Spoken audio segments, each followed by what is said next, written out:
Bem-vindos, estamos no Break-Even Point. Começamos esta edição com a visita do Presidente da República dos Estados Unidos da América.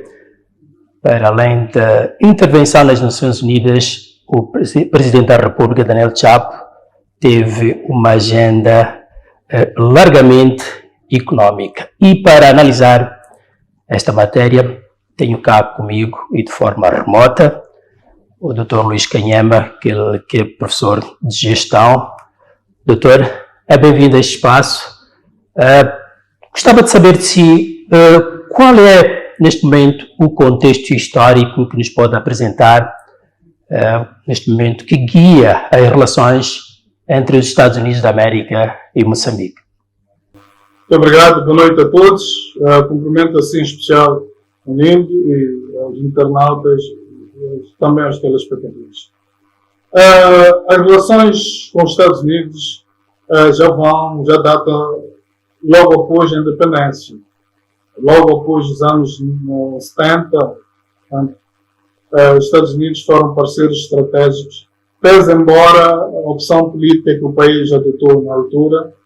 Lembra-se que tanto o regime era comunista, marxista-comunista, e tanto no contexto da Guerra Fria, os Estados Unidos estavam do outro lado. Portanto, os Estados Unidos era e ainda continuam a ser um país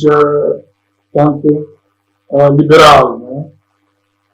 Então, com base, mesmo assim, os Estados Unidos e Moçambique, portanto, esses dois Estados tinham uma parceria estratégica. E lembra-se que os Estados Unidos apoiaram reformas económicas e até sociais em Moçambique. Portanto, era um apoio, uma parceria tímida. Ganhou força em 85 e 86, quando o presidente Samora Machel fez a viagem aos Estados Unidos, no tempo do Ronald Reagan, salvo erro, e, portanto, ganhou algum.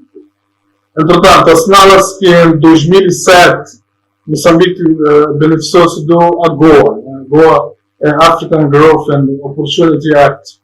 Portanto, é um pacote de apoio que portanto, os americanos fazem, sobretudo aos países emergentes da zona subsaariana de África.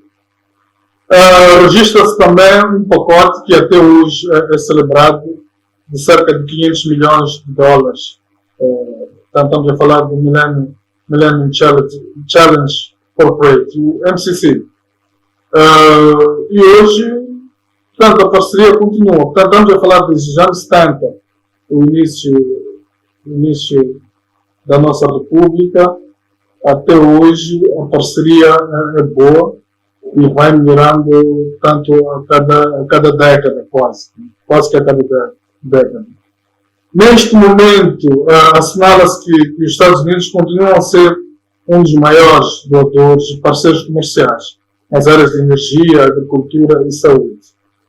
Seja como for, há uma nota negativa a assinalar.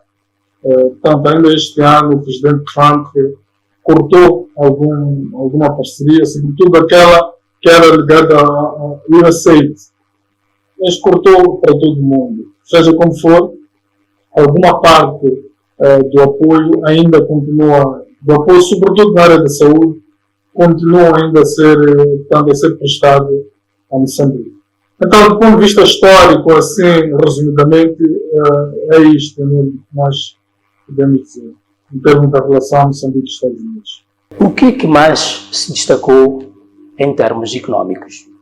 A visita do presidente Chapo, todos nós sabemos que o mais importante foi o discurso político da sua estreia nas Nações Unidas, na Assembleia Geral das Nações Unidas.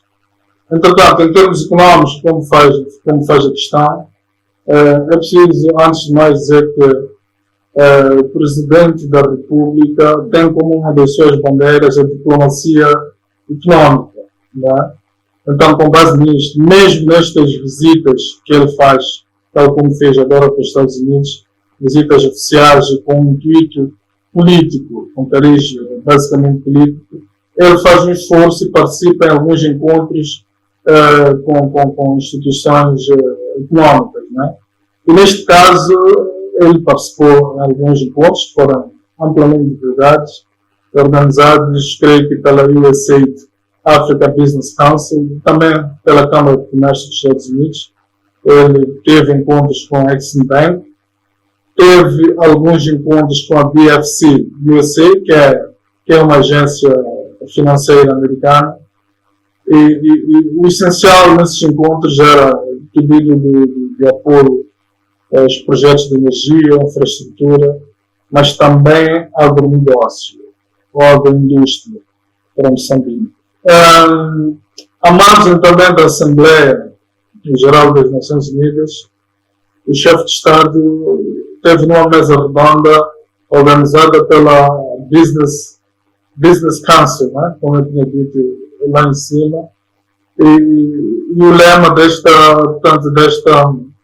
mesa redonda era impulsionar o crescimento econômico de Moçambique por via da diplomacia econômica. Então, lá está a parte da diplomacia econômica. Basicamente, foi isto que aconteceu e podemos destacar. Penso que também podemos destacar os encontros que teve com a ExxonMobil, que é uma empresa envolvida nos projetos de gás natural e perfeito da bacia do Rio. Há um outro aspecto que não passou despercebido naquela viagem, que foi um encontro com o primeiro-ministro Tony Blair, antigo primeiro-ministro britânico Tony Blair, que todos nós sabemos que dirige um instituto que até nem é tanto económico, é de cariz social, mas seja como for, nesse encontro o antigo governante apresentou a visão de desenvolvimento para Moçambique e mostrou também alguma tendência em querer encontrar-se com os empresários moçambicanos e, quiçá, investir aqui no nosso país. Lembro-me que neste encontro com Tony Blair falou-se de investimento em setores como a agricultura, uma vez mais, energia, turismo, mas também educação e saúde, e na verdade é basicamente o core business desse instituto de Tony Blair. Portanto, entre muitas coisas, penso que eu iria destacar estes três ou quatro encontros que o Presidente da República teve. Pode apresentar-nos as mensagens-chave que o chefe de Estado, neste caso, terá levado a estes investidores? As mensagens-chave que o Presidente da República levou aos potenciais investidores, não é? Alguns, de facto, já são investidores, já têm investido em Moçambique, mas basicamente a mensagem era para os potenciais investidores. Na conferência de imprensa que o Presidente teve, notou-se que as mensagens-chave foram bastante objetivas. Portanto, nomeadamente, que Moçambique tem um potencial para oferecer ao mundo. Um potencial que pode se reverter em negócios. O nosso mar, naturalmente, o potencial energético também. Lembra-se que Moçambique tem cerca de 180 trilhões de pés cúbicos de gás natural. Portanto, isto quer dizer que é potencialmente um país que pode gerar negócio na área de gás natural. Moçambique também tem um potencial de mais de 12 gigawatts hidrelétricos, com base, estamos a falar dos nossos rios que temos aqui no nosso país. Uma outra mensagem que o Presidente levou é em relação à terra. Não é? Portanto, nós temos cerca de 40 milhões de terra arada, milhões de hectares de terra arada. Portanto, no fundo, o Presidente foi levando estas mensagens, o potencial de Moçambique e foi dizendo aos potenciais investidores que nós, como Moçambique, queremos transformar todo este potencial em crescimento inclusivo e sustentável. Mas com o setor privado como motor. Portanto, não é um assunto apenas do Estado, mas é posta no setor privado como motor desta ideia de transformar este potencial que referimos agora, que foram as mensagens, e outros que o país tem, como a área de turismo, etc. No fundo, o NIRD foi um convite para os investidores, para os potenciais investidores americanos, para que se juntassem a nós e tornassem esse potencial que o país tem em algo concreto para a melhoria da vida das famílias moçambicanas e da economia no geral. Doutor, que números nos pode apresentar que evidenciam o peso atual dos Estados Unidos na economia moçambicana? Já avançamos alguns números, já falamos, por exemplo, dos 500 milhões do MCC. Podemos também avançar em termos de comércio bilateral. Em 2024, lembra-se muito bem que o Banco de Moçambique, no seu relatório, falou, consta lá do relatório do Banco de Moçambique, que o comércio bilateral com os Estados Unidos estava na ordem de 400 milhões de dólares. Portanto, o peso atual dos Estados Unidos em Moçambique é bastante considerável. Os Estados Unidos são, neste momento, um dos principais destinos das nossas exportações, através do AGOA, né? Portanto, African Development Opportunity Act, aquilo que nós falamos, que na verdade é a lei de crescimento e oportunidade é mais ou menos o que dissemos antes, é a lei que os Estados Unidos criou, que dá preferências comerciais a países da África Austral. Portanto, através deste mecanismo, os Estados Unidos são, neste preciso momento, um dos principais destinos das nossas exportações. Que números mais podemos adiantar? Só para ter uma ideia, só em ajuda bilateral, os Estados Unidos canalizam para Moçambique mais de 500 milhões de dólares por ano, e sobretudo para as áreas de saúde e programas sociais. Naturalmente, vamos ter que reavaliar este número e é muito provável que vai ter que ser revisto em baixa por causa do assunto da USAID, né? O USAID foi desmobilizado, então alguns programas da área de saúde e alguns programas sociais provavelmente já não irão existir. Então, este número dos 500 milhões de ajuda pode ser que nos próximos tempos seja revisto em baixo.